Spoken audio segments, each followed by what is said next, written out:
partner or mother? Yeah. Kasi prefer First mo hand partner or information. mother? Okay. So, kani, ikaw mag-istorya.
Good morning, everyone. Welcome to another episode on the Sunny Side. And for today's special episode, we will be taking over. I am Mara. And I am with me- Jebby.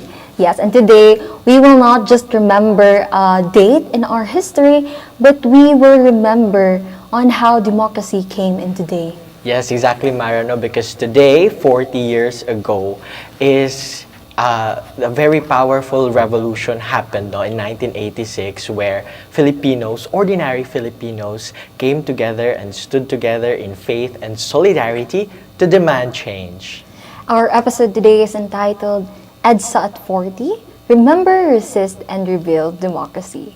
This episode is not just about revisiting the past, but also trying to reflect on the learnings that we have then and how we can apply these in our current context. So, Mara, sino ba yung mga kasama natin dito sa episode ngayong araw na to? Of course, and for today's special episode, we are honored to be with us two special guests.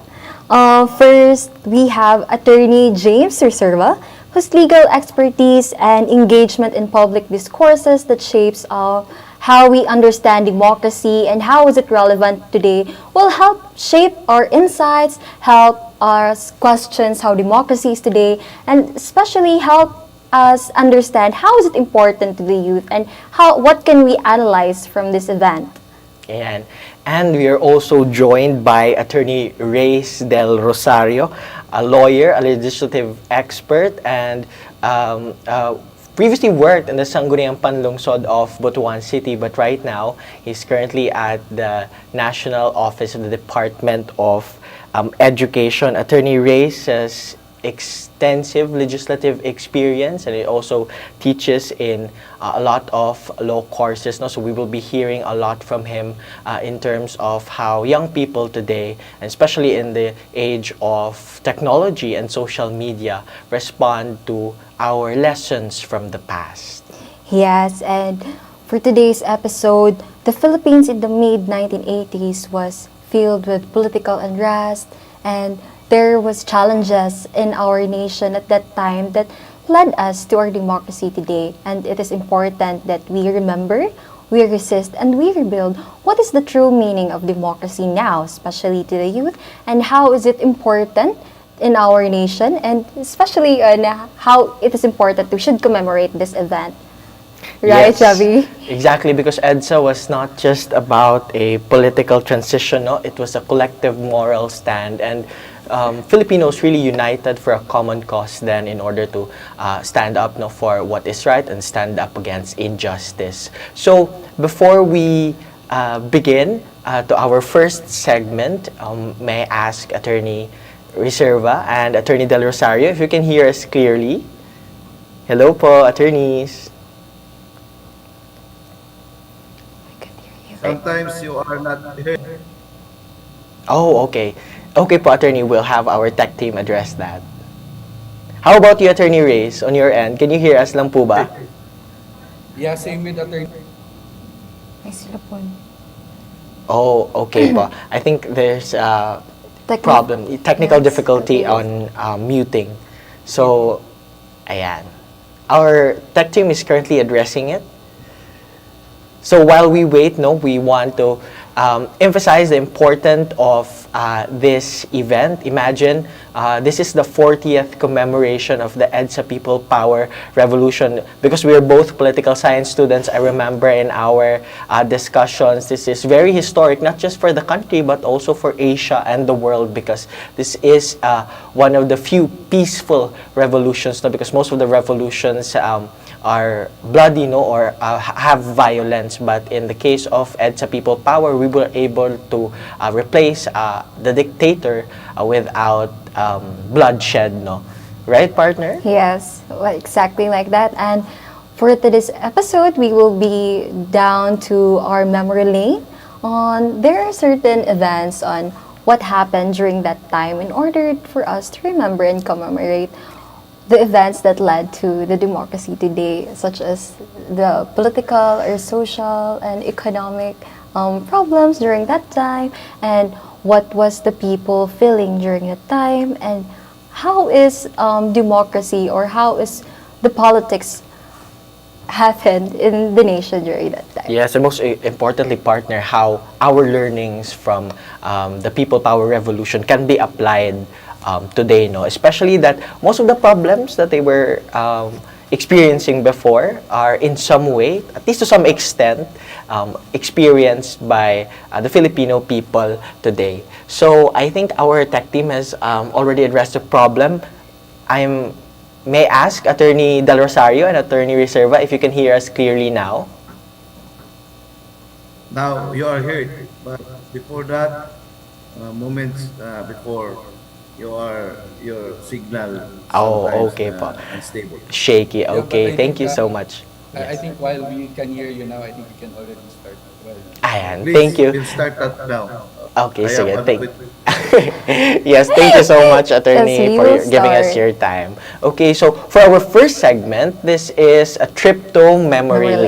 lane. Okay, so Attorneys Del Rosario and Reserva, the mechanics of this is that we will be showing images about what happened in EDSA, chronological images, and then based on this Images, dates, yes, yes. images, you will be sharing your Insights on how will you perceive the photos, or what is your insights or comments about it. or basically seeing the photo, what can you say about it? And these photos are based on the EDSA People Power Revolution, the events back then. So may I request our tech team to show first the Our first photo? photo? Ayan. So, ang daming tao, no? We can really see that the EDSA was really full of people. Ayan. Yes. So sino bang i-ask natin first, partner? Siguro alphabetical order na yes. lang, di ba? Para fair. Oo nga Okay, naman. Sige.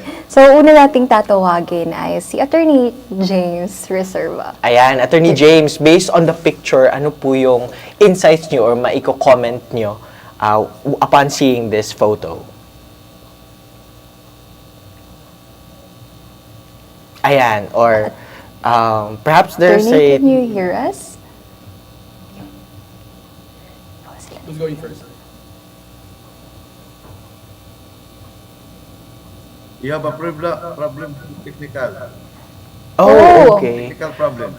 Okay, we're so sorry again for that, Attorney Reserva. No? The question is, upon seeing this photo, what are your insights and comments? This is captured in the 1986 EDSA People Power Revolution. And looking at it now, Okay. what can you say about Let it? me say first, you were not yet born at the time.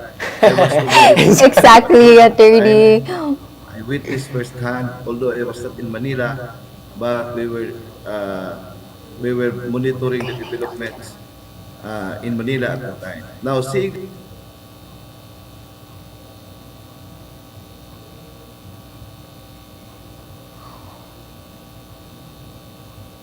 this betrayal and Fantastic. also being duped and hoodwinked by the supposed victory that we enjoyed at the time. Because after 40 years, in fact, after EDSA revolution, the expectations that we had after fighting and toppling down the dictatorship, the leaders who took over the reins of government wasted the opportunity, and in fact, they only restored democracy in name. But instead of developing our country is now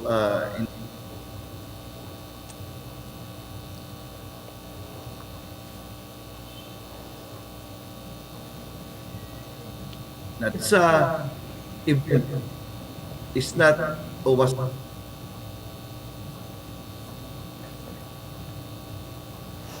it's not, it was a culmination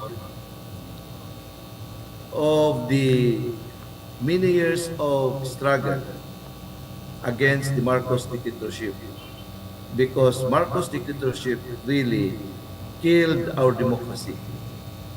There were massive graft and corruption, and in fact, it is a record in the Guinness Book of Record that the Marcoses were the greatest thieves of history. They plundered, they pillaged our national treasury, and that is a matter of record. Now, people struggle, and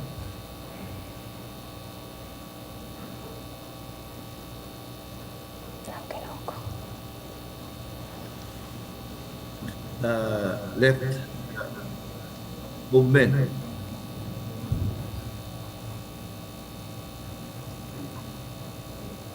enjoyed the support of the U.S. He was a very close friend of the incumbent president of the U.S. at the time, who was Ronald Reagan. They were the best of friends.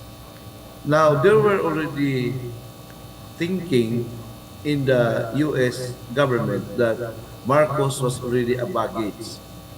He became a baggage after the assassination of Senator Ninoy Aquino in 1983. In 1983. Ninoy Aquino was assassinated in 1983. So, from a ragtag movement against dictatorship, Ninoy Aquino was the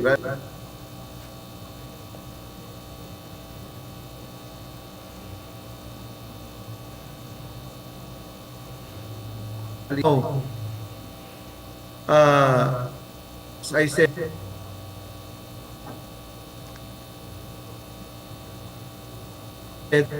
of the communist threats. Marcos was their insurer of the expansion or the victory of the communist movement in the Philippines, because U.S. was already alarmed because in Vietnam the communists won. So if the Philippines will fall and communists will win, that would be a great setback for the U.S. So they held on to Marcos until such time that Marcos was already was already sickly, and it was reported that he was no longer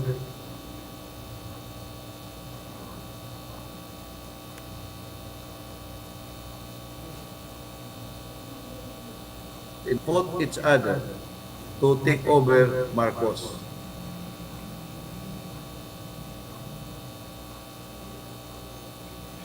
Danding Jongko and Fabian Ver.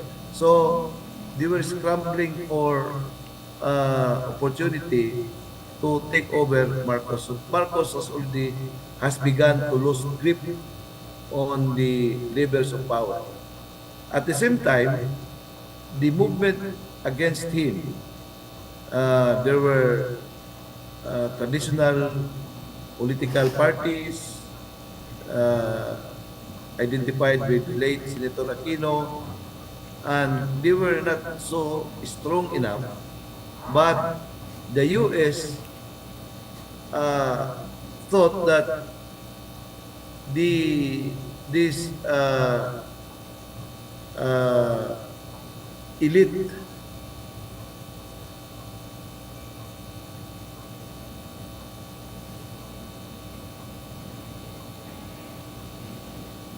alternative after Marcos.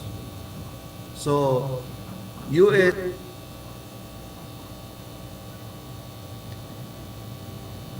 the U.S. did not have solid policy to support the elite political parties, because the Reagan himself and the hardcore supporters of Reagan in the Defense Department wanted to keep Marcos. But, U.S. will play double-faced. they will bet on different horses. The State Department and the CIA tried to cultivate relationship with the opposition, the elite opposition groups.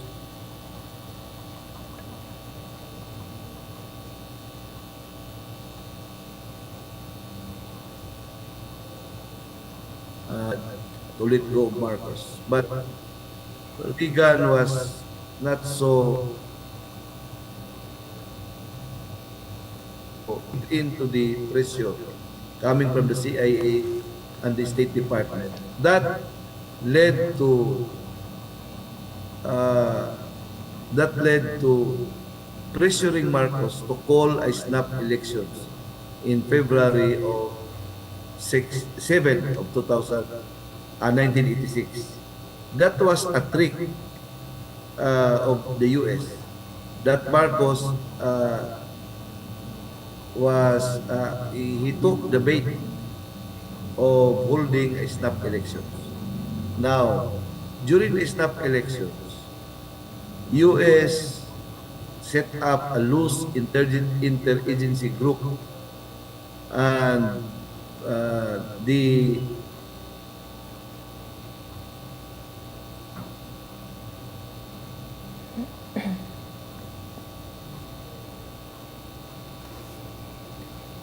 and also US funded the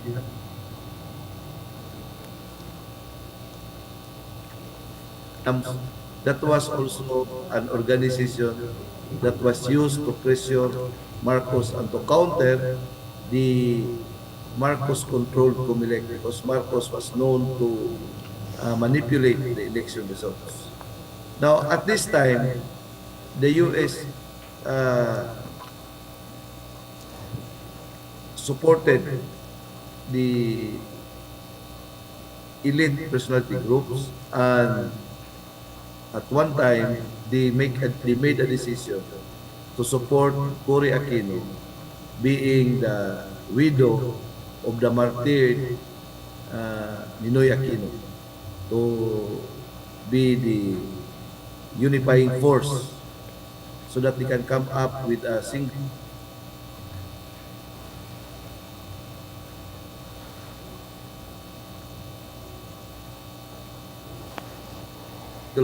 But to me, at that time, even if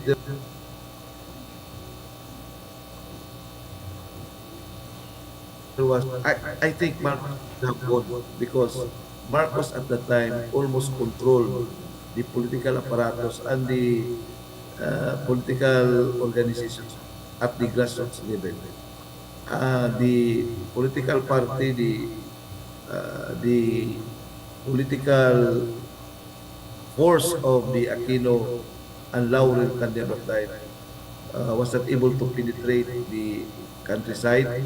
And in fact, in Butuan City, they only operated in the city. They didn't have forces in the countryside, in Agusan. The same is true over the country. But the political leaders of Marcos wanted to impress Marcos.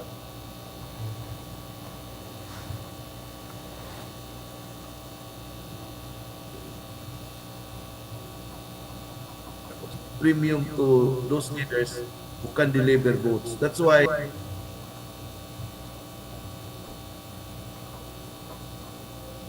of results in the provinces.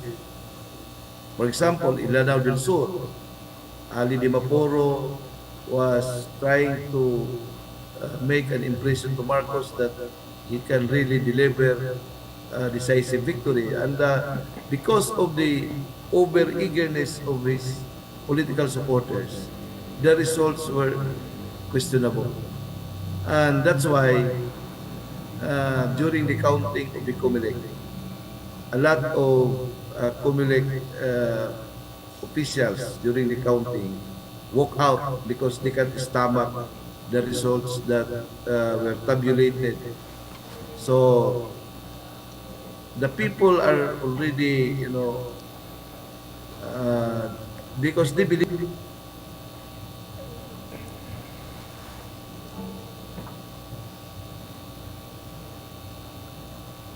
that were already agitated and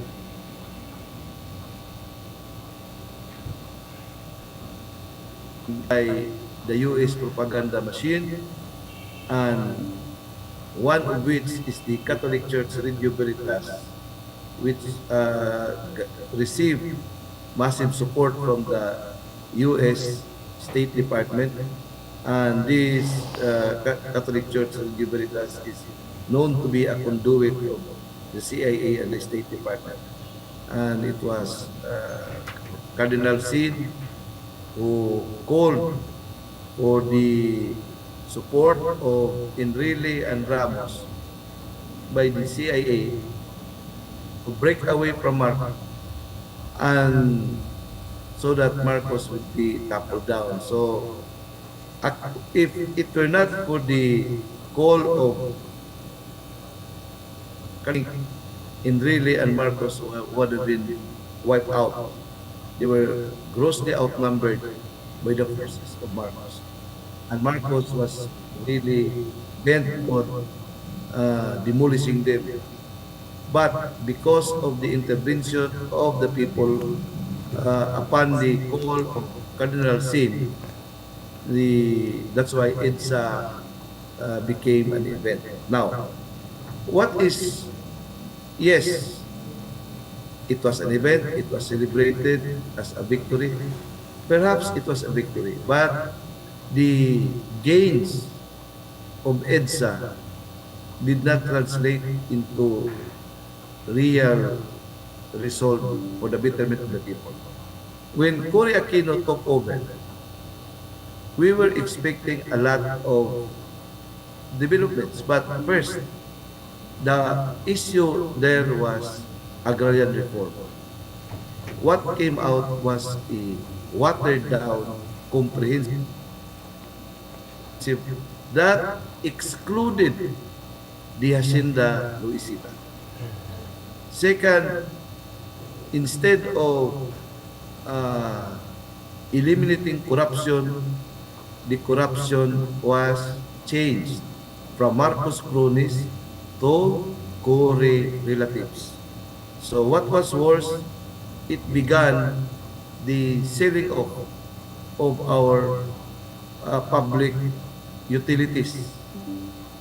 Iligan at the time was the number one producer of steel, the National Steel Company, and it was the idea to privatize this steel industry began during Cory Aquino's time.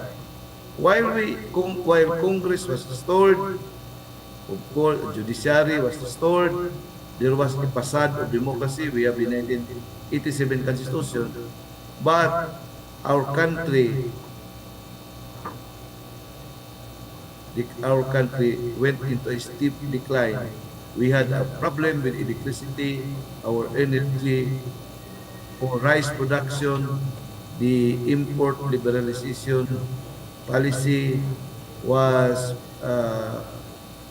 encouraged, and our domestic production was not given notice. That's why until now we keep on importing rice. When during the time of Marcos, we had the best university, the IRI in the UP Los Baños, that taught about rice production, and Vietnamese students, Thai students were sent here to study how to produce rice. When they went back to their country, they applied what they learned in the UP Los Baños, and they are now the leading rice producers in Southeast Asia or in Asia.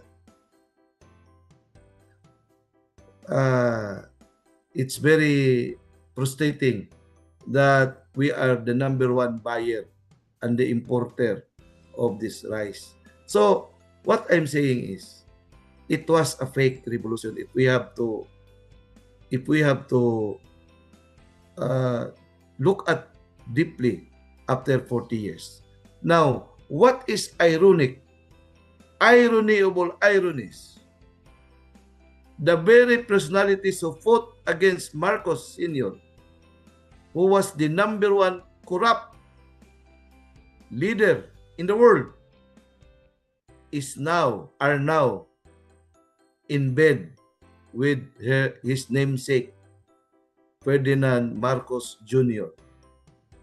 These EDSA personalities are now in bed with the son of a dictator and also known to be corrupt, worse than his father. Look at the projects. It is even worse than the corruption that happened during his father. But now, the EDSA personalities are now in alliance with President Marcos. So this is how history loves to play tricks. And this is what makes it very disappointing. I don't know how are we going to reconcile with this. As a nation, we are a wounded nation. That's why there is no sense of remembering EDSA, because the people whom we put our trust in restoring our country were the traitors of the people. First, those who took over the power of government from Marcos, instead of developing the country, they enriched themselves. Now, instead of reforming our political system, they became pervasive. Instead of reforming our political system becomes very corrupt. And it started, the opportunity should have started after EDSA event or EDSA uprising. I don't want to call it revolution, because revolution really, the result is change. And what we had is a cosmetic change. And what I am saying now is can be proven by what is happening. What you who were not yet born during the time, and you would say, you can see that if there was a revolution, why are we in this state of collapse or decline? Why? In countries that revolution, look at Vietnam, look at France, the experience French Revolution, and it brought about Renaissance. Oh. Even Cuba, when Cuba had a revolution, they toppled down the US-backed Batista regime under Fidel Castro. Cuba is now the number one that in the world about healthcare. They are implementing the best healthcare in the world. Medicines are cheap, doctors are available. So that is the revolution. That should have been the product of a real revolution. But in our country, it was a fake revolution. That's why you, young people now, there's no sense of remembering. In fact, if you study closely, you will feel that you will discover for yourself that you are sakit sa kabuot na, because at that time I was already in my second year political science study. We were celebrating. I was a member of the League of Filipino Students in Mindanao State University. I was active in the student movement. We were shouting, we were dancing. I thought it was a victory, but I did not see the betrayal after 1 year or 2 years, because we are still being hoodwinked and we were still being fed by narratives that we have to celebrate. But now 40 years is already enough time to make an assessment. It was a betrayal. It was a betrayal. And the biggest, the strongest evidence of betrayal is, look what happens to the Dilawans and the Pinklawans, who were the heirs of EDSA. In fact, the claim, what you call it, sa EDSA, they claim to have the, how you call it, parang right nila diya. Sila ang karapatan, sila ang tag-iya anang lugar kanang gitawag nga EDSA shrine, di repita kay historic na siya, are now dancing and in bed with President Marcos, not only known to be involved in a very massive graft and corruption, but at the same time, the heir of the dictator that they once despised. Who are these people? These people were the ones who shouted, never again. But now they're saying, why not? What kind of hypocrisy is that? So, if you don't like my opinion, I'm sorry, but I'm speaking as an observant, actual participant of the EDSA event, firsthand. You, sorry, Panyero, what you learn is just hearsay. But me, based on my personal knowledge and my assessment also is my assessment now, what I see now can be verified with what I saw before. I may be biased, but I am just intellectually and scholarly honest with my observation and my assessment. I am now open for questioning if you wish. Ayan. Thank you so much, Attorney Reserva. Grabe yung latag nyo po, no, sa historical context, may geopolitics, may local politics pa, and arriving to the point that the rulers post-EDSA, yung tumatak yun sa isip ko that they restored democracy only by name, but they fell short or perhaps failed to pursue the aspirations of EDSA and our people back then. Well, of course, I would say there's no need to sorry is really unnecessary, no? Kasi ang ganda ng latag nyo. I feel like this is a crash course sa PPG namin, no? Philippine history, because tama naman na yung mga nangyayari dati are still present right now, and yun nga, napaka-ironic ng situation natin ngayon. And I think that's also the reason why this day is being celebrated, not only the victories or as you claim, the maybe fake victories that we have achieved back then, but also as a space for reflection. So marami pong salamat sa That's why I'm wearing black. Yes, kaya pala.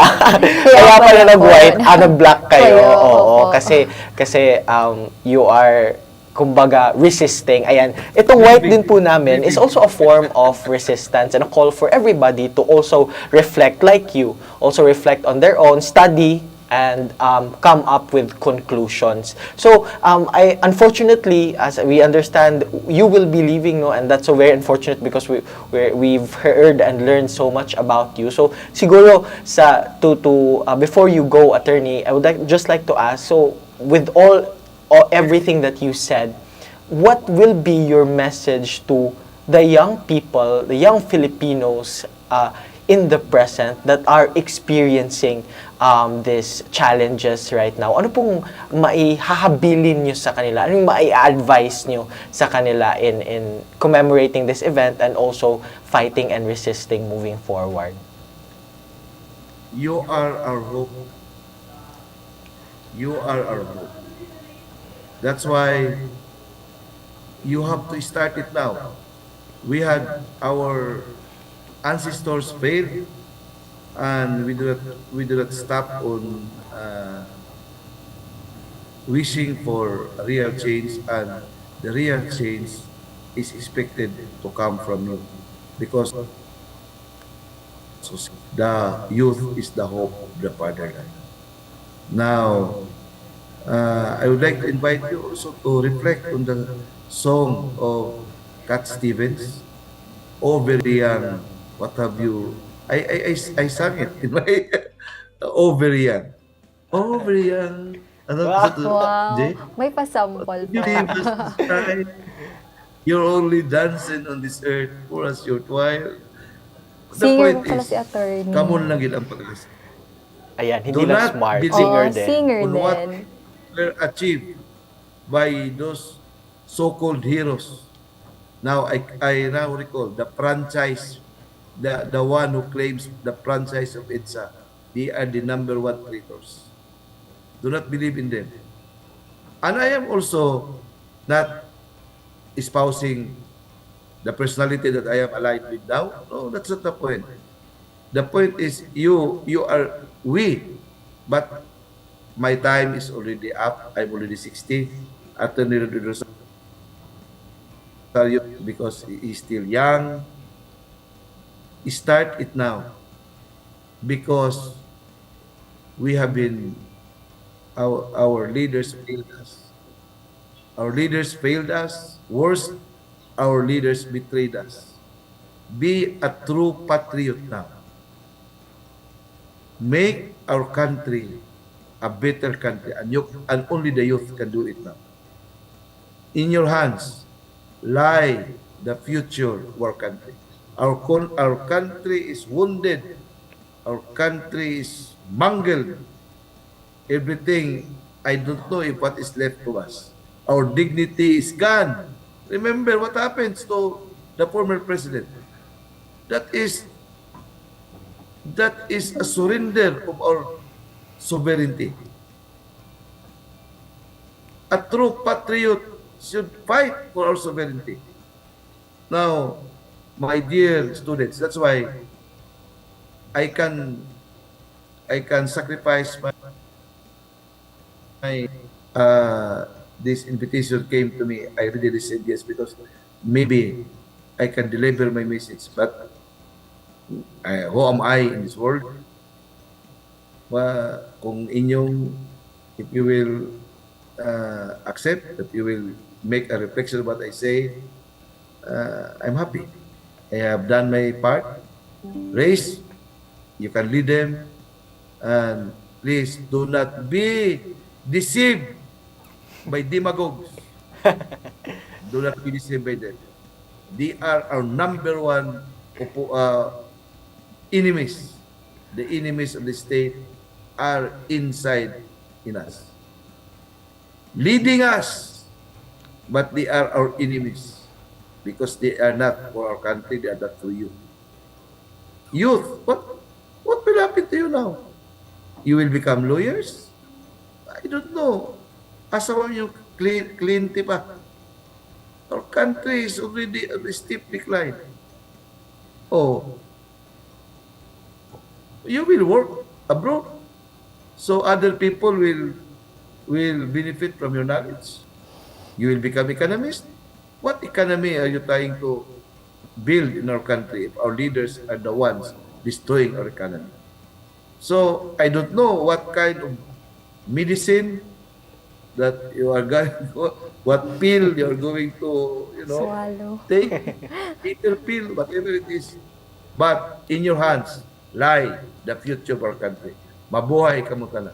Ayan, mabuhay. Mabuhay. Yes. So, youth is the hope and change should start now according to Attorney Reserva. And that is really insightful, Attorney, lalo na from someone who has first-hand experience on what happened during the EDSA People Power Revolution.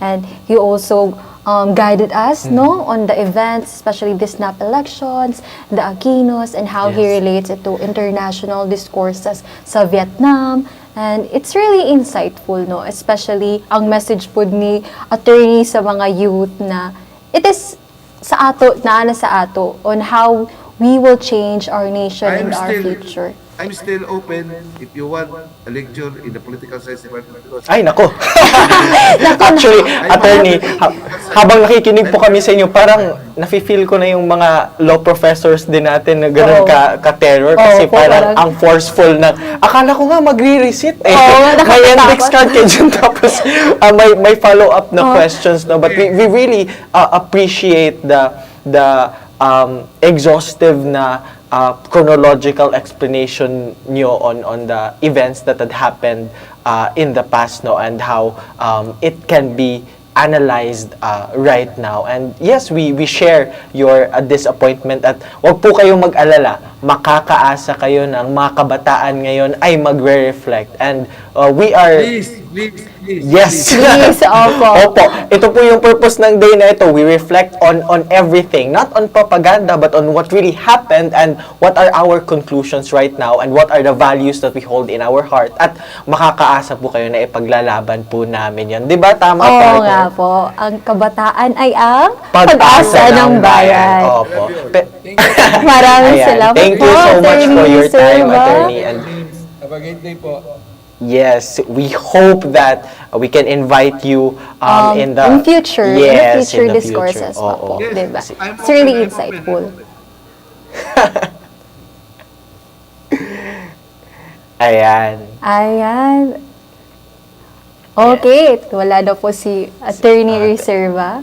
Again, we thank Attorney Reserva for gracing us with his time. No, imagine he really vacated a part of his schedule in order to really teach and to share to young people his insights, first-hand insight. No, and right now we have also a speaker here, an invited guest in our episode that will also share his own insights and perhaps also advices, no, on young people. So, pwede ba na natin ibalik yung, or nakita niyo na po so much yung picture na no need na ibalik yung picture.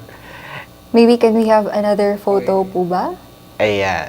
Okay, there you go. Yes, go ahead, Attorney Del Go back to Rosario. your format already. But let me just say, sorry I didn't get your names earlier. But yeah, let me just say na Attorney James is really one of the institutions of the legal profession in Butuan City, and we have really high respect for him. No?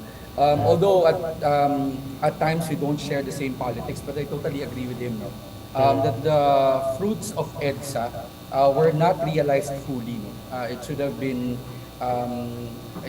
been a revolution that could have changed and could have had long-term effects, but unfortunately, we weren't able to bring those effects until this day, no? Because we're still experiencing corruption, we're still experiencing, the tragic history that we should have fought for, no? But I mean that we should have fought against. Okay, so we go back now to your format. Yeah, we could go back to the photo. Yes po, ayan. Alright. Okay. So what I can see in this photo, no, if you can see, there are a lot of people really. And ang kanindot ani, no, you can see that these are ordinary Filipinos. These are not bitang mga, kadaghanan man gud sa mga rally. These are led by known personalities, led by celebrities, led by political leaders. But kanigad, you can see that these are ordinary Filipinos who went out of their way, who went out to the streets and really joined the revolution. If you can see, if you're not familiar, they're doing the L sign. No, the current notion of the L sign is it pertains to the Liberal Party, but no, that's a wrong notion, because the L sign during the time of the People Power Revolution stands for laban. No, because we are fighting and we are trying to topple a dictator. Although it's just a symbol, no, for a lot of people they say na ano lang ba yan, that's just a hand gesture, but for a lot of Filipinos, this is a symbol of hope for them, no, for them to be able to continue fighting. Now when they see someone raising the L sign, they know that they're not alone, that they are fighting this with other Filipinos. Yeah, so I think the best takeaway from this photo is that a lot of people went out on the streets, and a lot of people share the same cause, no, which is to fight, na labanan ang isang dictatorship. Yeah.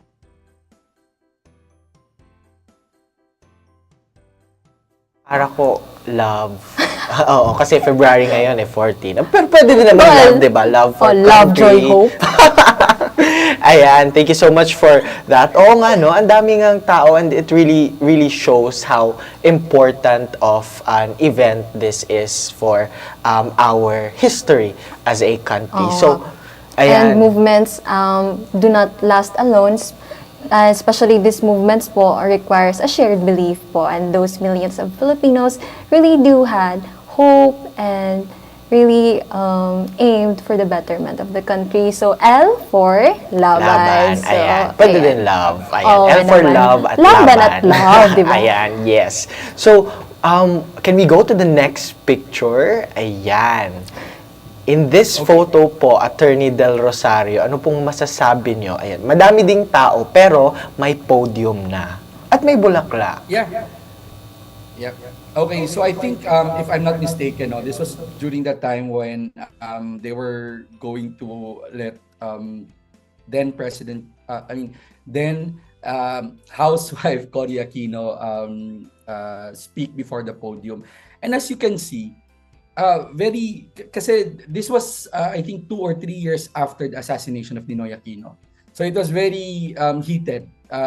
Kumbaga, they were also afraid for the lives of the political leaders who will stand in front of the podium. And what's beautiful about this is that wala sila yung mga military or wala. So if you can see at the podium, below the podium, there are several people there who are becoming the human shield. Right? So mismo ang mga tao, they wanted to protect the political leaders. That's why they're there. That's why they're sitting there. They wanted to ensure the safety of these political leaders who they thought would be able to help them, achieve democracy. So again, we can see flowers. We can see the different symbolism of EDSA here. And I think the most beautiful thing about this photo, these are people who are willing to risk their lives in order to protect the people who they think will restore democracy. Yeah. Who these people thought will restore democracy. Ayan, magandang point of analysis din yun kasi na-restore nga ba yung democracy and na-achieve nga ba natin yung aspirations ng development na inaspire ng EDSA People Power Revolution. Ayan, 'di ba partner? Oo nga. Yeah, Tapos Yeah. Yes, go ahead, attorney. We can always question the I understand. I also question the outcome of the revolution. Kasi if it's really a good outcome, dapat until today we are already experiencing those outcomes in the sense na natuto na sana tayo that we could have elected better leaders, that we could have elected leaders who will not who will not be corrupt. But hindi eh. So that's the thing. I think lang what we cannot question about these photos and the incident and what happened during EDSA was the intent of the people really.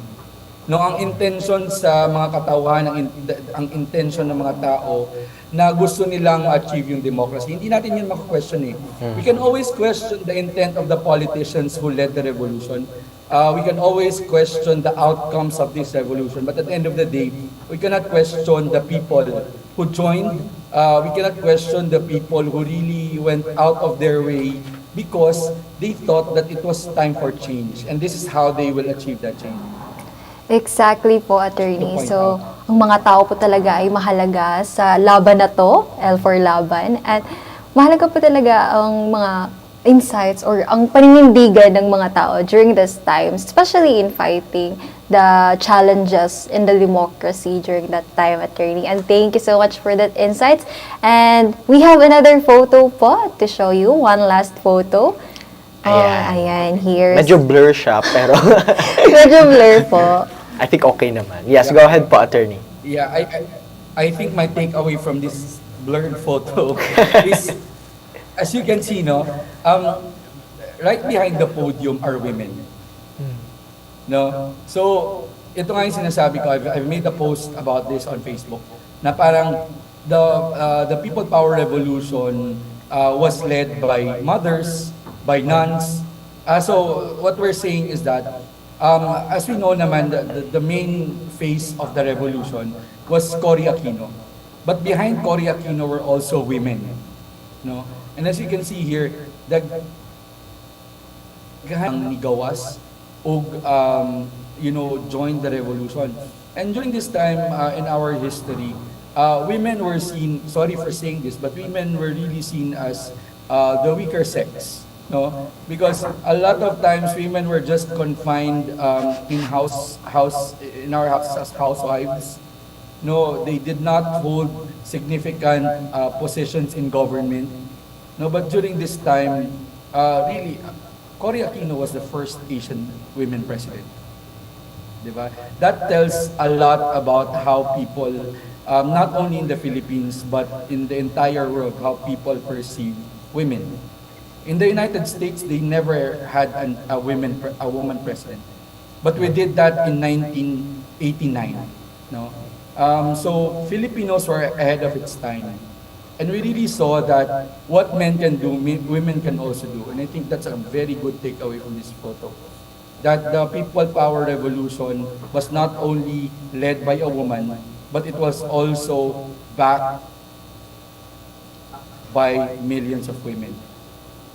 Ayan, the revolution is not only led by women but also backed by women. Ayan.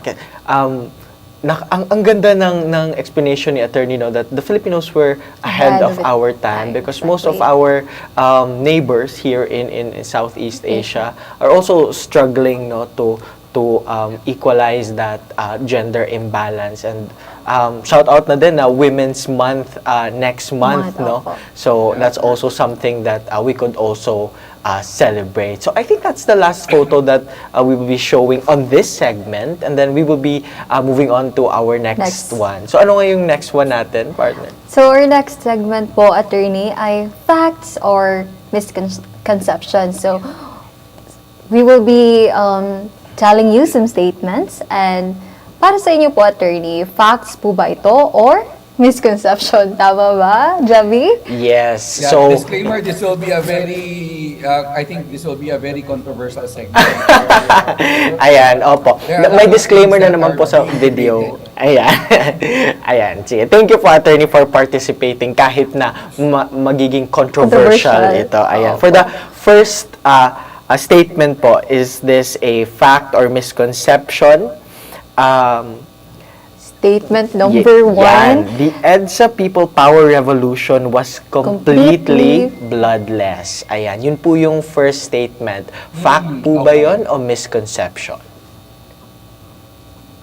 I was not there during that time, but here's the thing. I don't think the People Power Revolution should only be confined to the 4 days of EDSA, right? Because because the people have been trying to fight against a dictatorship since 1972 when the martial law was declared. Now, if you're going to look at that context, really, it was not a completely bloodless revolution. I bet there were blood shed. If you're going to look at movies like Dekada 70, no, I urge the youth really to watch these kind. There are also several documentaries on YouTube that will tell you what the human rights activists and what the political leaders experience during this period. No, even senators were detained. Then Senator Ninoy Aquino was detained because he was a political opposition. So if we're going to look at the context of the 4 days of the EDSA People Power Revolution, maybe we can say that it was majority of the time bloodless. But if we're going to look at the revolution from a lens that it is not confined to those 4 days, na it's an ongoing thing eh. I don't think na parang sinabi lang ng mga tao na, oh sige, ano na, punta tayo sa EDSA or let's go to EDSA, let's end this dictatorship. No, it wasn't that eh. Napuno lang yun ng mga tao. The people were fed up. already. That's why they resorted to going out. At the end of the day, if you're going to look at that lens, EDSA, the people power revolution was not completely bloodless. I think that's a misconception. It was peaceful though. I think that's two different things. Whether it's bloodless or it was a peaceful revolution in the sense that it didn't really break out into something very big. But I don't think it was bloodless. Thank you, Attorney. So, according kay Attorney, misconception siya kasi we should not limit our views sa 4 days lang on what happened during the EDSA because it was not just a snap in the moment lang na people thought na pumunta tayo ng mag-rally tayo.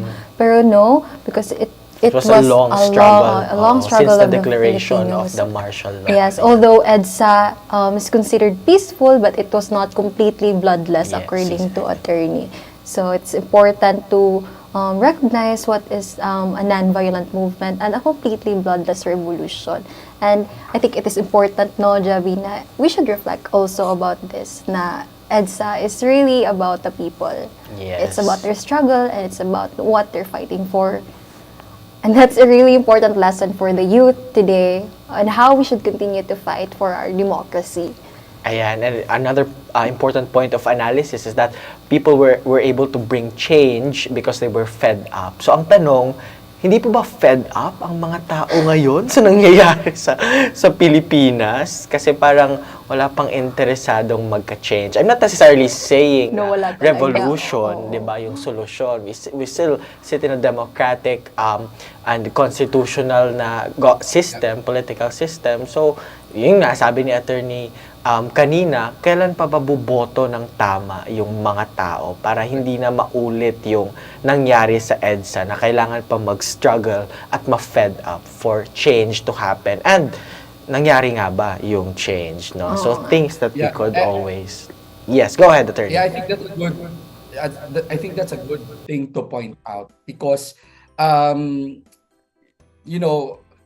kailan ba tayo, right now kailan ba tayo, I think this afternoon, they will have a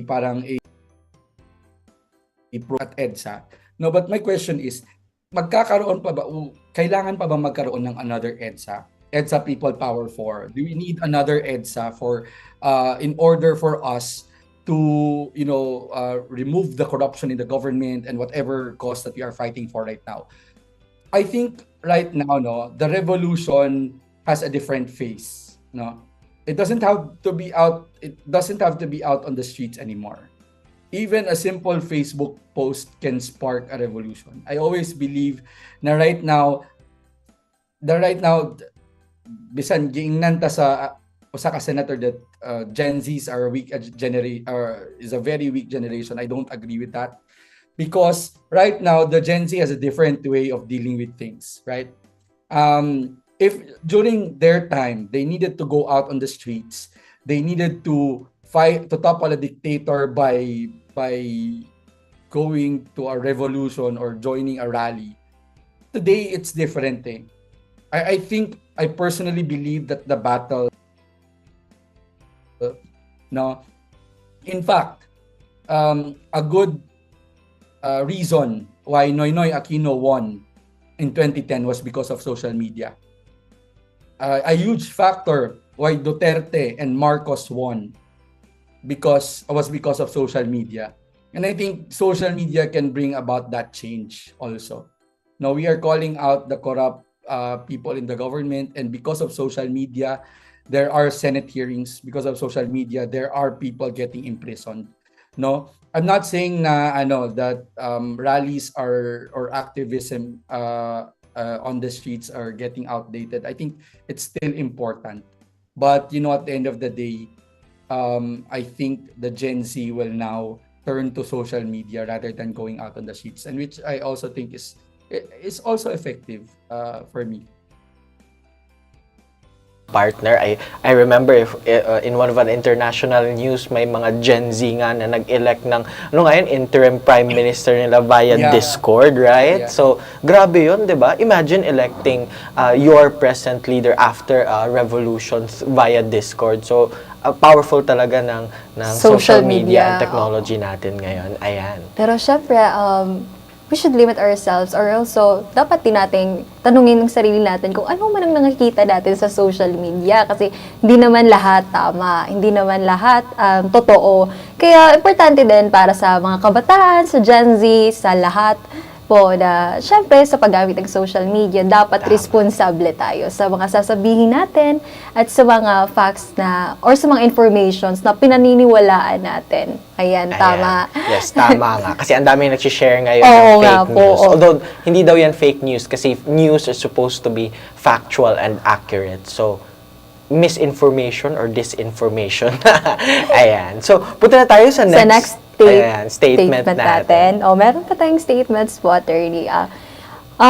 Ikalawang statement po natin. The EDSA People Power Revolution directly and immediately solved the country's political, social, and economic challenges po. Is it a fact or a misconception po, attorney? Sorry, I wasn't able to get the last part. Ay, okay po. Nawala yung, you don't have audio right now. Sorry. Ay, okay po. Okay, I will repeat po the Okay, it's statement. okay.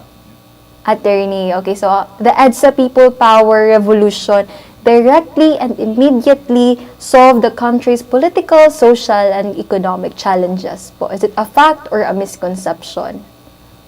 That's a big misconception. The EDSA wasn't really there. Ako, for me, the EDSA wasn't there, or the EDSA did not happen to solve our country's problems. I think it did solve our biggest problem at the time, which was the dictatorship and that we didn't have democracy.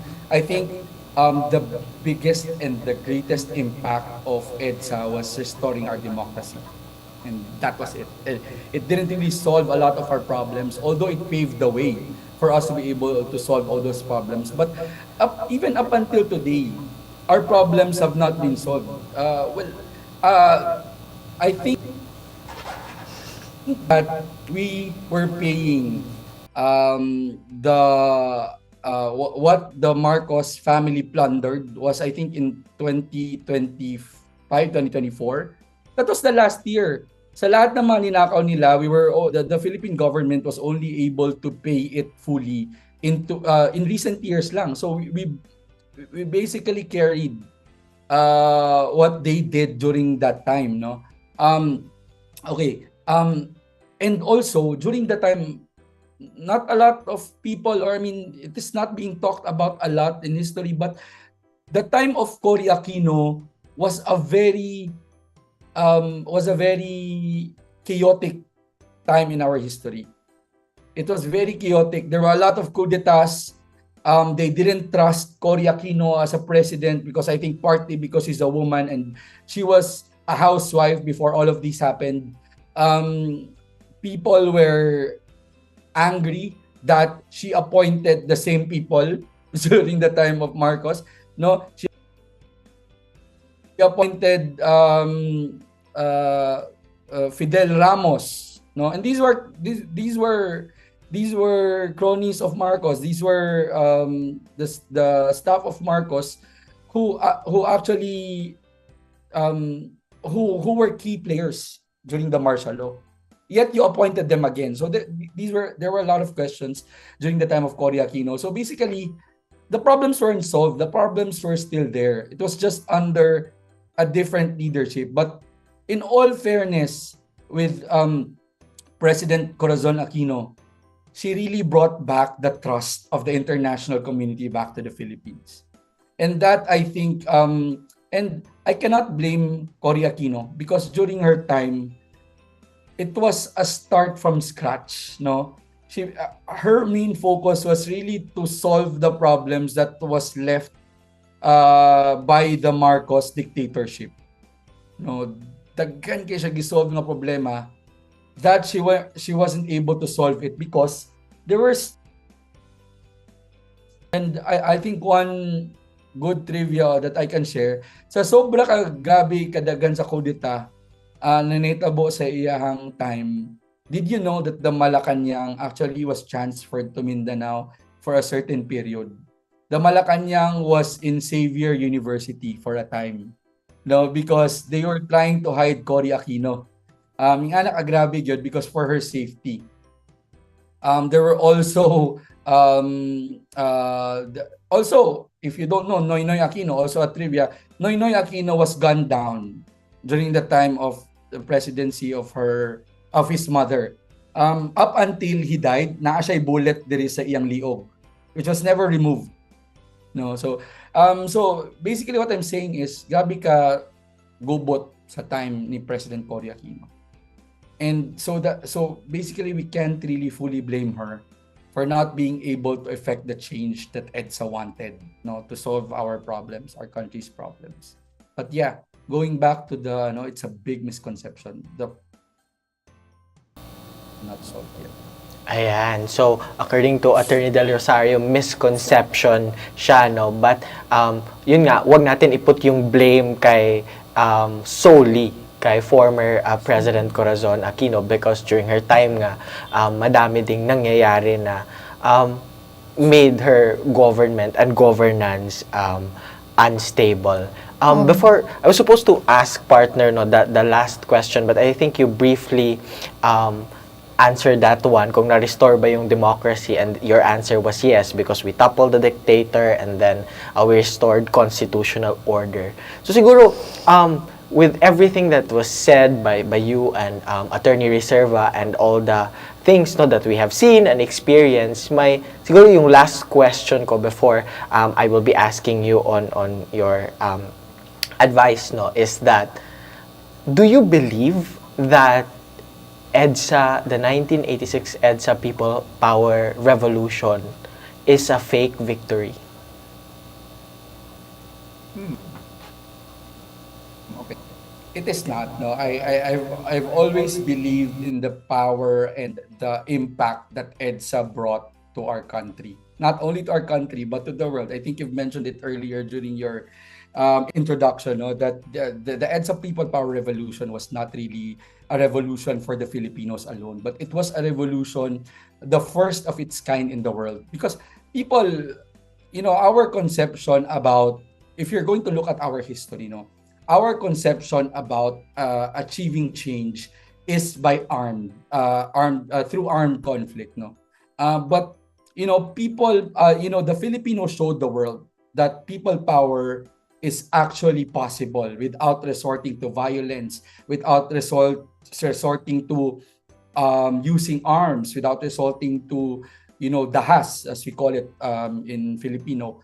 But as much as we criticize the EDSA People Power Revolution because it did not really affect the change that we want, we cannot really fault it, no, sa EDSA People Power Revolution alone, because there are a series of factors that happened after the People Power Revolution. Basically, the Filipinos never learned. We still elected the same corrupt politicians. No, we blame EDSA. Wala mangyapon ng EDSA, wala mangyapon na effect na mangyapon mga kurakot. But who should we blame? Who elected these corrupt politicians? We never learned from the lessons of EDSA. And let's just share that EDSA, again, no, was a trendsetter for other countries. You'll have 1986 na itabang EDSA, no? You have 1987. South Korea followed the model of the Philippines, and they toppled a dictator in 1987 through a peaceful revolution. 1988 in Myanmar. Also, there was a revolution in Indonesia, 1990. So these are neighboring countries who really saw that feasible because the Filipinos were able to do it. No.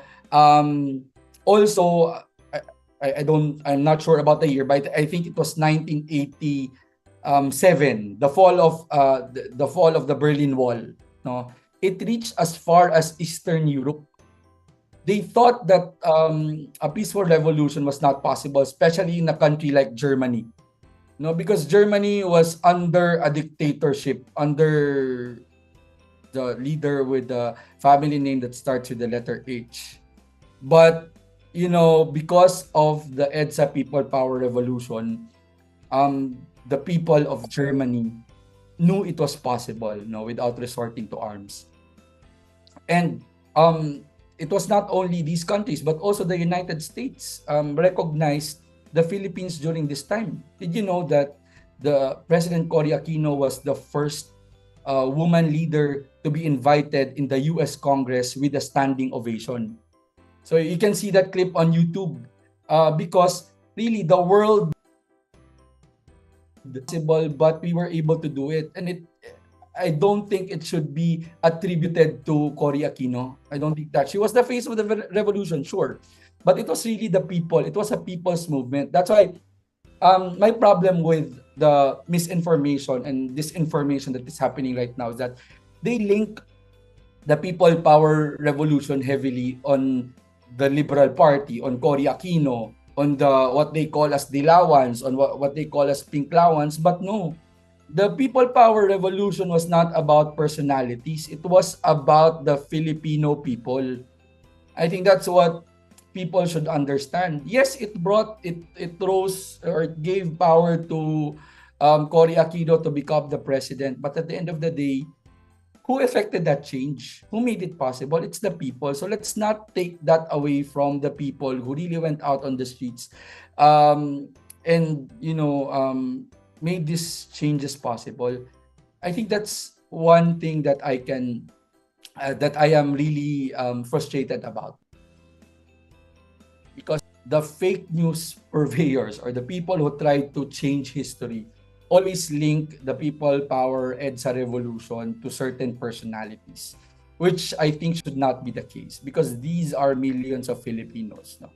This is not about Cory Aquino. This is not about Enrile. This is not about Ramos. This is not even about Ferdinand Marcos Sr. This is about the Filipino people who fought and toppled the dictatorship. Ayan, ang ganda, 'di ba? So, kung merong yung reflection ko doon is kung merong government of the people, by the people, for the people, may revolution then of the people, by the people, and for the people. Ayan. So, ang dami nating insights na nakuha kay attorney in that segment. So, perhaps madami pa tayong makukuha or mali-learn in our next segment. So, ano bang susunod natin na gagawin, partner? Next segment naman po natin ngayon, attorney, ay reflection cards. So, dito naman po, magbibigay kami sa inyo ng words for you to choose from, or sasabihin na lang po namin yung words. At ang gagawin mo lang po, attorney, ay ano ba ang meaning ng word nito nung EDSA, at gaano ba ito ka-importante ngayon sa kabataan or sa youth? So, ayan. So, Ready na po ba kayo? handa na po ba? Sorry, I lost you there, but can you repeat just probably the last portion of what you said? Ay, okay po, attorney. So, ang gagawin po natin ngayon ay magbibigay po kami ng words. Tapos po, ang gagawin mo lang po ay kung gaano po ba ka-importante ang word na to nung EDSA at ngayon po sa mga kabataan po. Oo. So, anong meaning nito nung EDSA, nung panahon ng EDSA, at anong meaning now in this present time? So, ready na po ba kayo? Hindi naman ako iiyak dito. Hindi naman po. Walang iyakan. Walang iyak. Okay, so, yung first word po natin ay 6-7. Charis. Charis. So, yung first word po natin ay courage. What do you think is the meaning of courage before and now? Okay, courage is during the People Power Revolution. Courage, first of all, it's accepting that something is wrong with the system of government that we have. That's number one. Number two, with that acceptance, you also realize that you need to do something about it. That's number two. Number three, after you realize that you need to do something about it, now comes action. No? And that action is going out on the streets and participating in the revolution. No? For a lot of Filipinos, this is courage because you know why? Again, this is the first of its kind. People didn't really think na, okay, sige, let's go to EDSA and this will be bloodless. People didn't think that was possible, no? So, in their idea of joining the revolution, they already knew the risks that they were entering into. They knew that it could be a bloody revolution. They knew that they could be risking their lives by going out on the streets and joining the rallies. But they still did because they are very courageous. They were very, it it could have went the other way. No, it could have been very bloody. Millions of Filipinos could have died, but we're very grateful that it didn't happen. Um, but yeah, and I think also, no, relating it to current times, I think courage is really voicing out unpopular opinions, no? Because right now, on social media, we are really bombarded, no, by people who think that their opinion is the only right opinion, no? I-bash ka sa imong friends pag, oh, you posted something about, kunyari, for example, if you're a kakamping, then you posted something against the Dutertes, they will attack you. And I think it goes both ways naman. I'm not really isolating it with one group only. But courage is voicing out your opinions on social media even if it's unpopular. Even if you think your friends do not share the same anyway, because you know that for a fact na it is your obligation as a Filipino to be vocal about these stuff, no? And that's the least you can do, really. A lot of Gen Zs, even millennials like myself, a lot of us are busy with our lives, trying to build our names, trying to make a name for ourselves, trying to finish, in your case, trying to finish your studies. Right now, both of you and the people who are listening right now, you could have been studying, right? You could have been preparing for your exams, for your oral recitations, but you're here because you know how important this is. And I think that takes courage, no? And that takes guts. Kay feeling na ako kung naamoy oral recitation, or I think if meron kayong oral recitation this afternoon, bahala na. Ato lang, bahala na. Kung makatubag, okay. Kung hindi, okay lang din, di ba? So what you're doing is courageous, and I think a lot of people, or a lot of the youth, should also be doing that, no? Because it's easy to be apathetic. It's easy to do TikTok videos, no? That just focus on socializing with your friends, using your social media for your personal use. But it takes more courage, I think, for people to go out of their way and to be vocal. And I'm even saying this, even if what you're supporting is really, I'm trying not to be very political, no, but even if what you're supporting is basically backed by, or your perspective is backed by misinformation or disinformation, I believe that you should still voice it out on social media for you to be able to learn as well. Because I'm very sure if you have family or friends who are concerned with you and you posted, they will call you out and they will tell you to to be very vigilant in posting on social media. And I think that's still very important. I think nga it takes greater courage to post fake news. Because to post fake news, diba? It takes greater courage because alam mo na sa sarili mo na mali, yet you still posted it because the narrative, you want to support a certain politician. And I think, yeah, that's how democracy works anyway. So Kay attorney, courage ignites change. So, Ayan. para naman magbago, we should be courageous sa mga actions natin.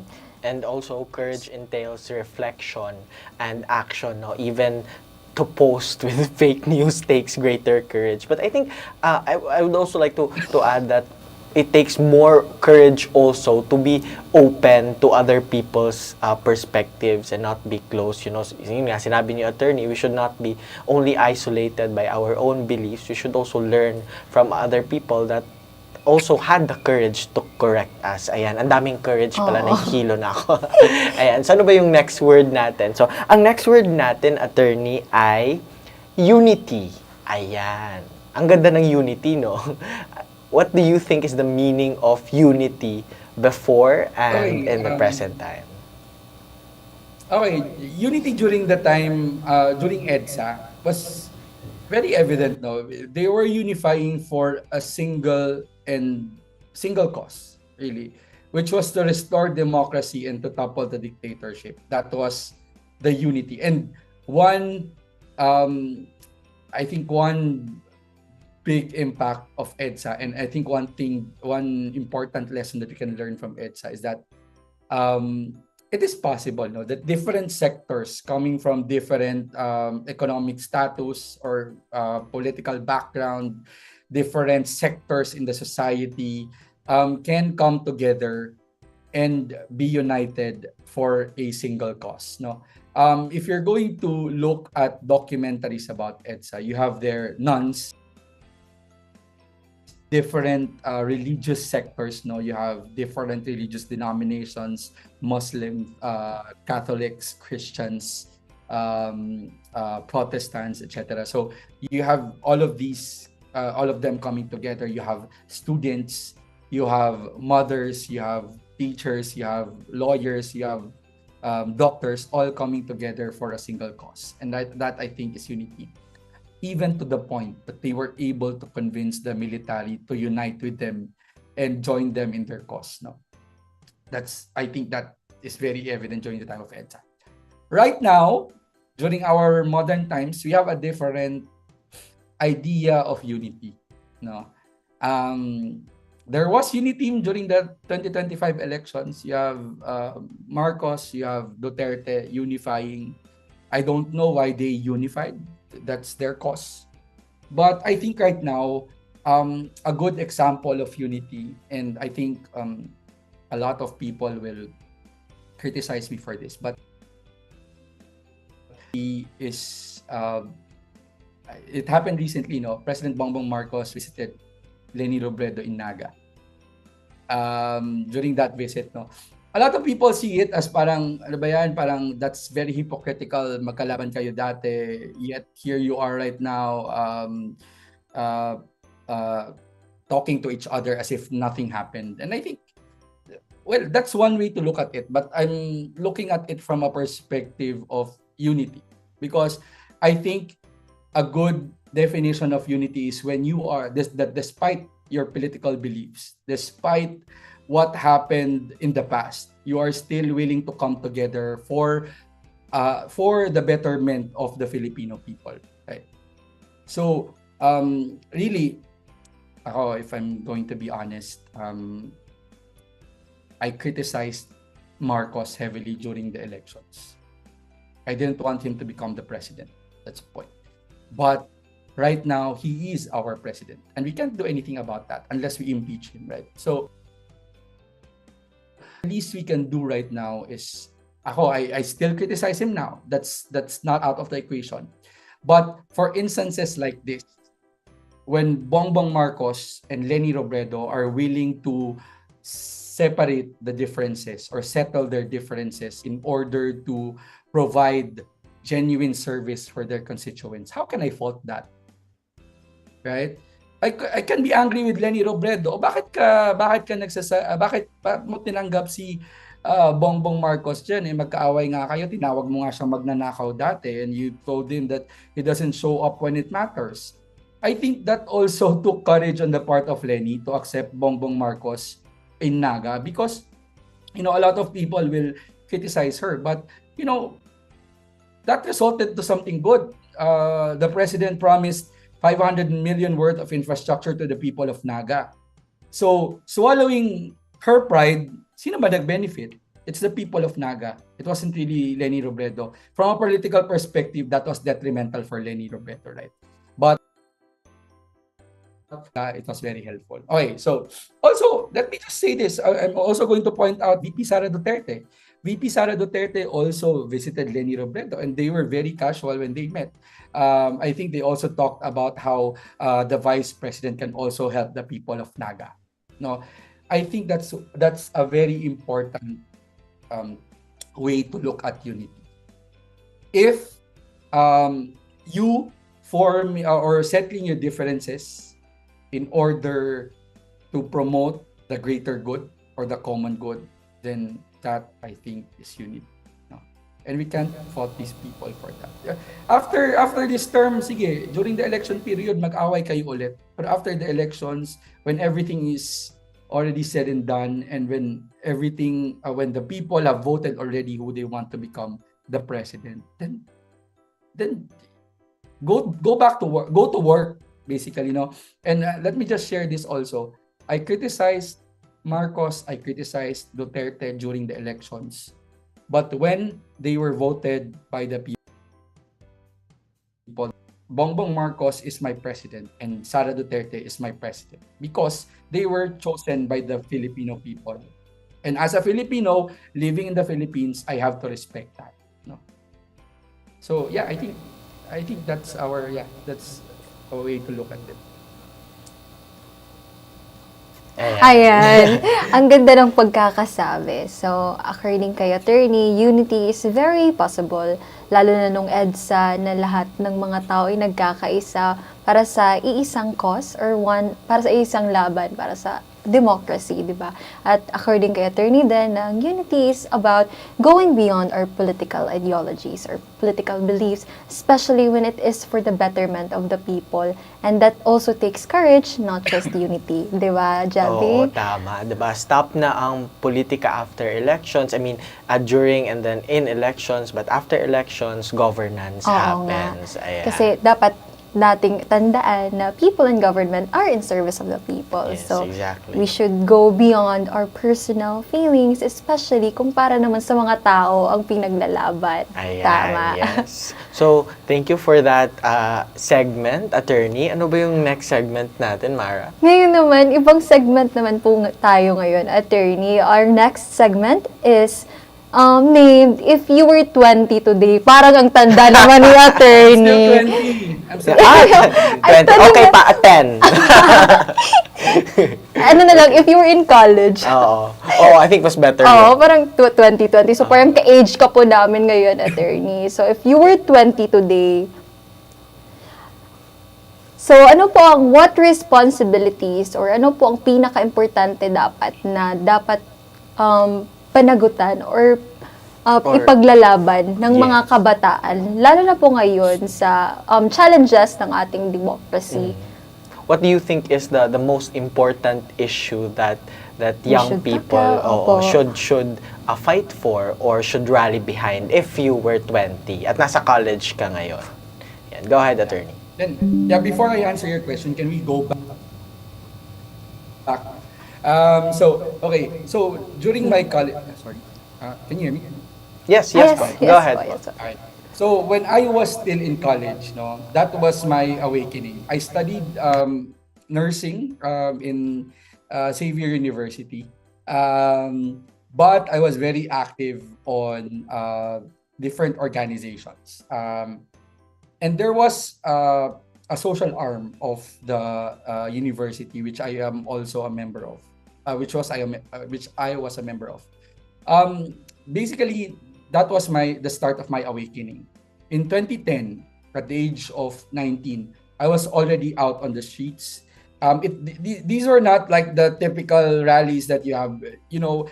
We were out on the streets doing barefoot walk along the streets of Cagayan de Oro because we were pushing to pray for our country, for the corrupt politicians, etc. So we did that. We also did yung mga busina para sa I was fortunate that my awakening was early.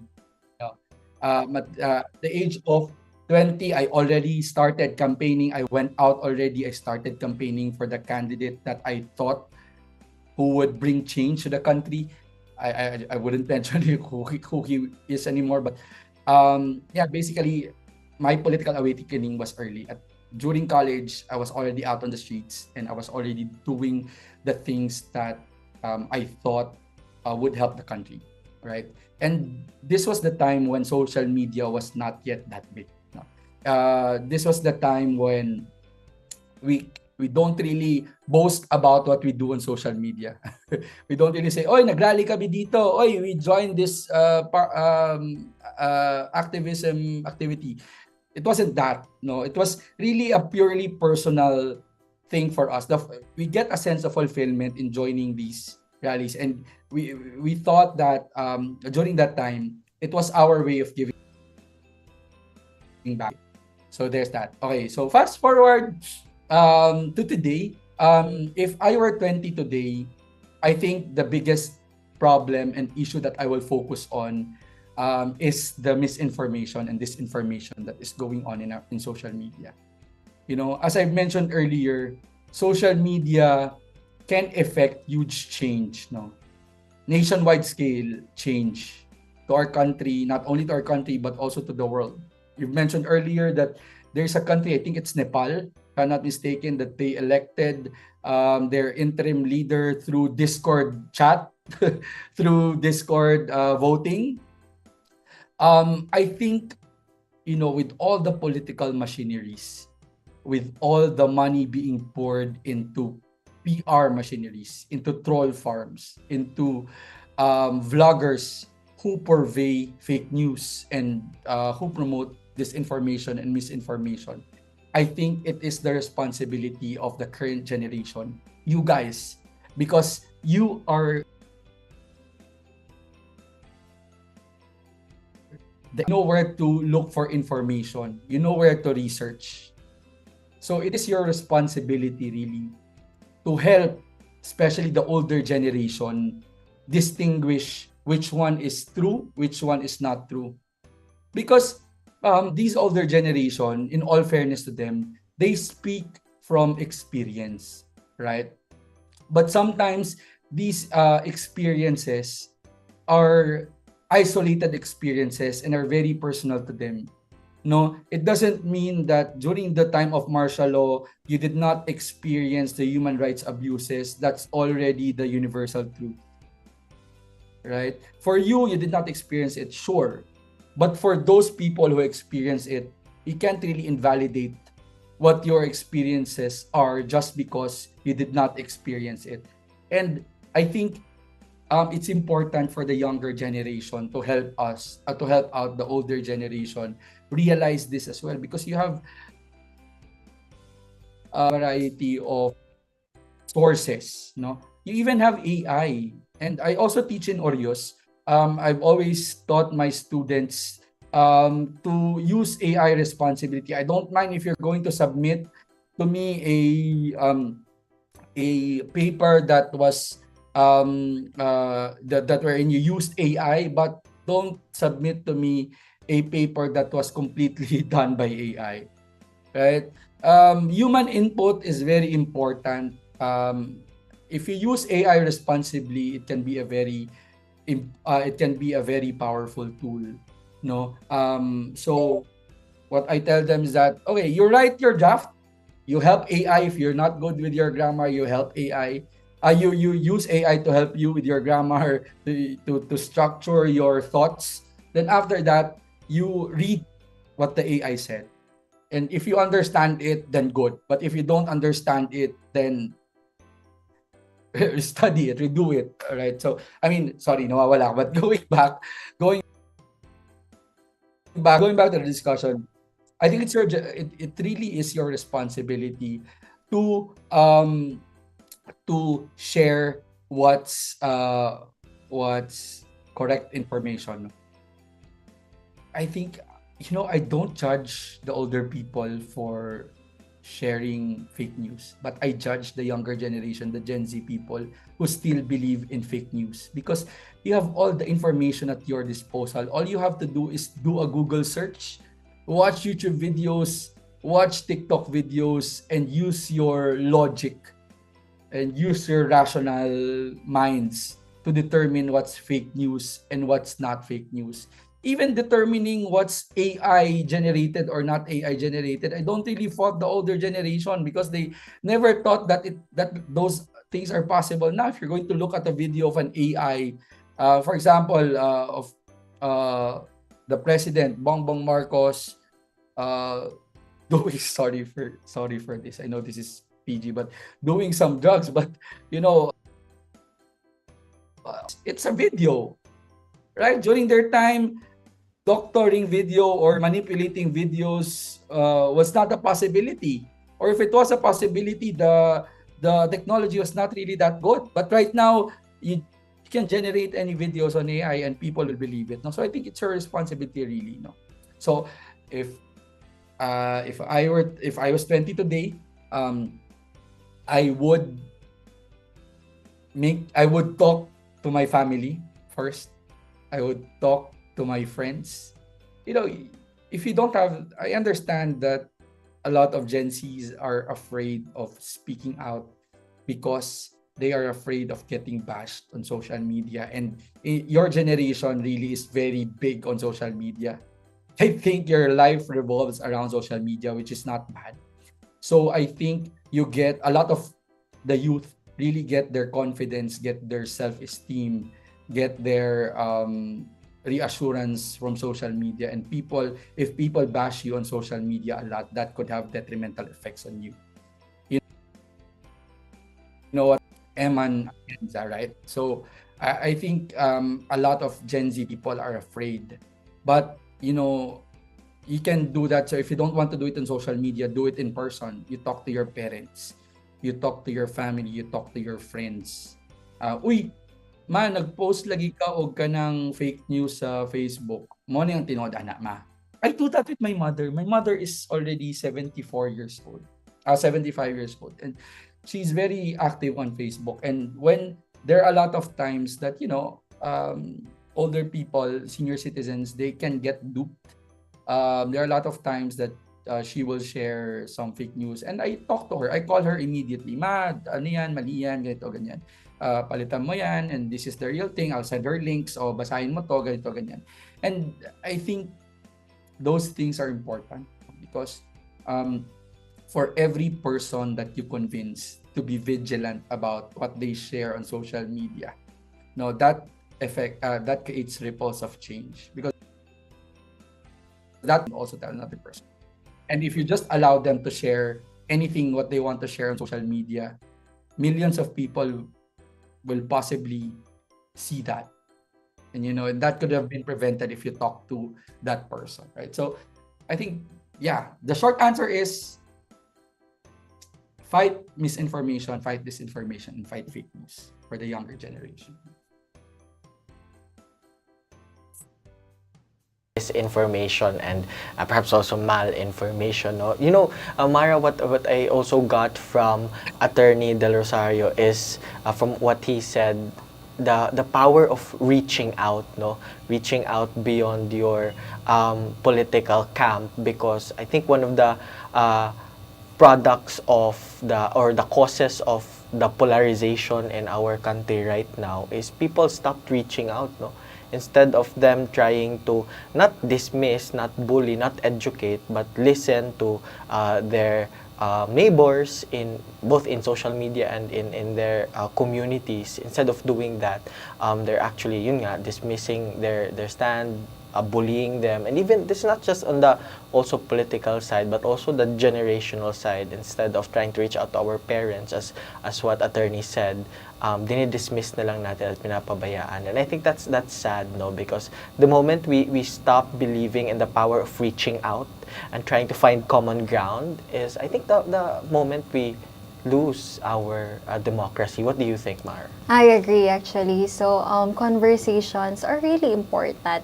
It actually can start from our home, from our friends, and it's really important to reach out to the people, to engage, to listen, and that is how we freely practice our rights and how we promote democracy. So, it's really important to know the facts and to engage and talk to people, and that's how we became human, and that's how we practice our democratic rights. Yes, Right, exactly. Javi? At yun yung ipaglalaban ni attorney kung 20 pa siya. Oo hindi nga. na siya 20. So, tayo na lang. Kasi 20 pa naman oo. tayo. So ngayon, dahil hindi ka na po 20, ano yung in our last concluding segment, nga naman. what is your message to young people right now that are still studying, still finding their political stand in life, and still trying to yun nga, yung sinabi nyo, make a name for themselves. What is your advice to all of them? Okay. My advice to all of you guys is to never stop learning. Now, I think it is a very important for us to find learnings. Not only, again, I think you beautifully mentioned it earlier na parang it's important to not get confined, no, with our own cliques, with our own niches, with people who share the same opinions and beliefs as we do. And uh, it's important to get to know their perspectives as well. Bas hindi ay there are some things that we thought that we were already firm about, no, with our opinions, but when we listen to the other person, oo nga pala, no, hindi ko na-realize yun dati. I was listening to Attorney James earlier, and I learned a lot of things from him, no. That is coming from a perspective of an insider, from someone who really experienced all of those things. And I mean, he's correct. Everything that we know now, the younger generation, are things that we read in history books, things that we saw and learned in documentaries, things that we encountered on Facebook, on social media. But yeah, I think the very important lesson that we have to have is to never stop learning. What I do, and I also, people can do this, is I follow the social media pages of the vloggers from different, the social media pages of Kakampings. I'm following the social media pages of the DDS vloggers, of the loyalist vloggers, because from there, I'll be able to weigh things. No? Okay, so ito yung sinasabi ni DDS vlogger, ito yung sinasabi ni Kakamping vlogger, ito yung sinasabi ni loyalist vlogger. So, which one should I believe in? And which one do I have a similar opinion with, right? So in that way, you don't close your mind, no? You don't box yourself in what you already believe in, because that, I think, is dangerous. Because you will then become a bigot, no? Whatever learnings that you could have gotten if you only had an open mind, hindi mo na makukuha yun because you're already closed in your box, and you feel like what you believe in is already what's true, right? So I think it is important for you to keep an open mind, and keep learning from other people, no? From other people, you keep reading books, you keep watching video. Of course, at the end of the day, I know there's an overload of information. There are a lot of information on social media right now. So, one important thing is also for you to learn how to reflect, to learn how to discern, and to learn how to keep yourself in check. And by what I'm saying is keeping yourself in check is that you have to know your core, no? You have to get to know yourself first before you absorb all of this information. Because if you don't know yourself, you'll be lost with all of this information. Oo nga to, totoo nga to, totoo din to, totoo din to. If you don't know your core, if you don't know what you believe in, if you don't know your values, if you don't know your principles, at the end of the day, you will get lost with all of these, and you will be stuck into misinformation, to disinformation, to fake news. Kasi hindi mo nga alam yung pinaglalaban mo. But if you know what you are fighting for, then all of these information will become new learnings for you to be able to discern better. So yeah, for the younger generation, I envy you, to be honest, because you are in a generation, you are at a time when everything is already possible. All of the information is available to you. Before, during our time, if you want information, you have to go physically to the library. You have to go to, you have to buy certain books for you to be able to learn. You have to have encyclopedias, several volumes of encyclopedias at your home. You have to buy that very expensive stuff. But right now, one click, you already know the information. If you don't know the information, you can go to ChatGPT and you can ask AI to help you understand the information. No, so everything is at your disposal. Eh. All you have to do now is to just read, to just digest the information being fed to you, and to discern which of these information should I use, which of these information is true to me. No, so yeah, so that's the thing. You are at a time where you don't have to struggle a lot anymore in looking for information, but at the same time I also pity you guys because sometimes when everything is being handed to you on a silver platter, and when everything is being handed to you easily, sometimes you become very complacent. Right? So parang, okay, sige, may information na ganyan. I won't study that anymore fully. I'll just use AI for me to understand that better. And I think, I don't see it as laziness eh. Because a lot of people, the older generation will really say na, mga tamad yung mga kabataan ngayon. But it's not really your fault that these technologies are available to you guys. And these technologies were definitely created for you to have an easier, a more efficient life. But at the end of the day, I understand also the older generation when they say that this generation is becoming too complacent. No? I think more than ever, no, because you are equipped with the correct information.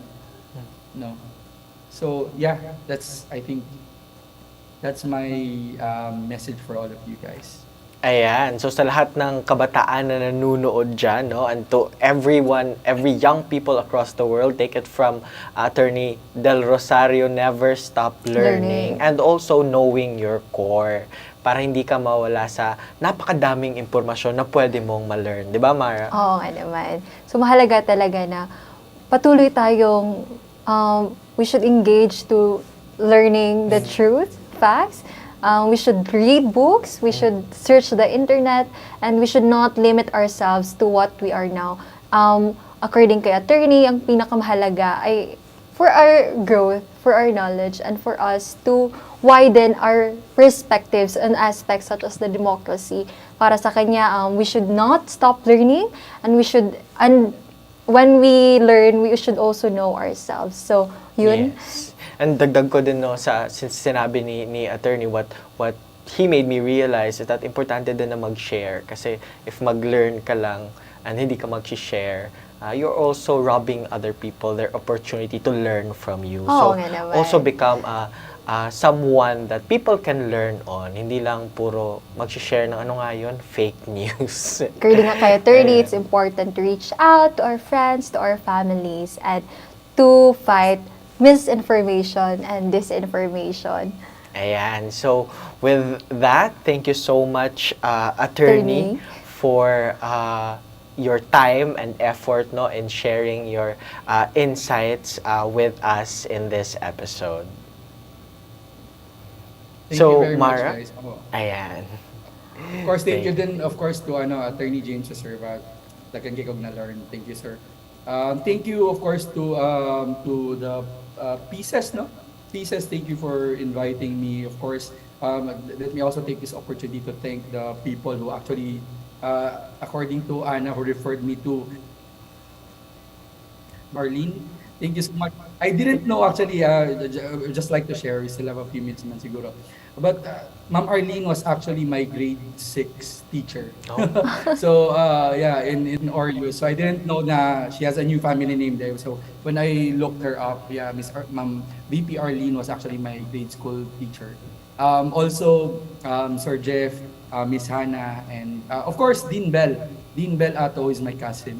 So thank you very much for inviting me again. And of course, Anna and the members and officers of Pieces. Maraming salamat. Thank you for that. Ayan, thank you so much, attorney. And of course, we'd also like to thank Attorney James Reserva, although unfortunately he was not able to be with us more time because he had prior schedule. But we thank him for giving us the opportunity, no, to hear from also his insights and personal experience and analysis on the EDSA People Power Revolution, the situation of our countrymen before, and also the present challenges that we are facing as a Filipino people. Di ba, partner? Oh, man, it is really important, no? And it is really helpful to know the insights of someone who has first-hand experience and also from Attorney Ray. So, on behalf of the Political Science and Economic Societies and the partner organizations,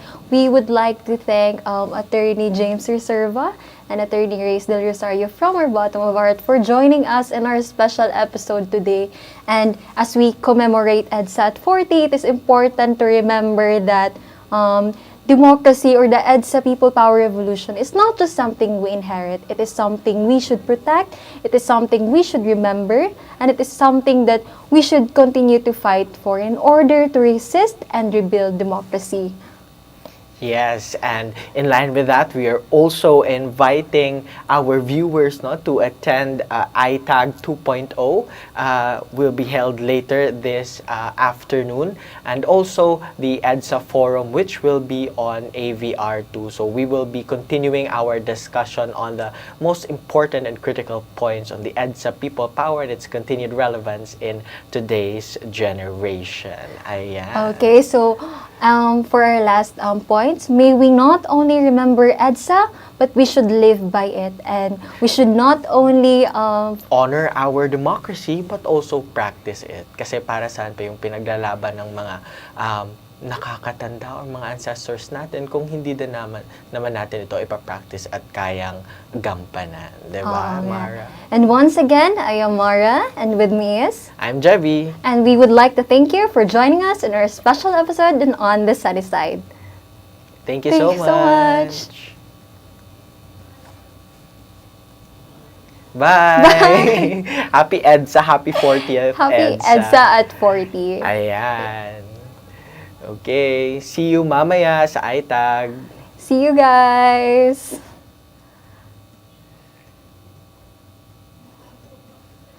No, wait,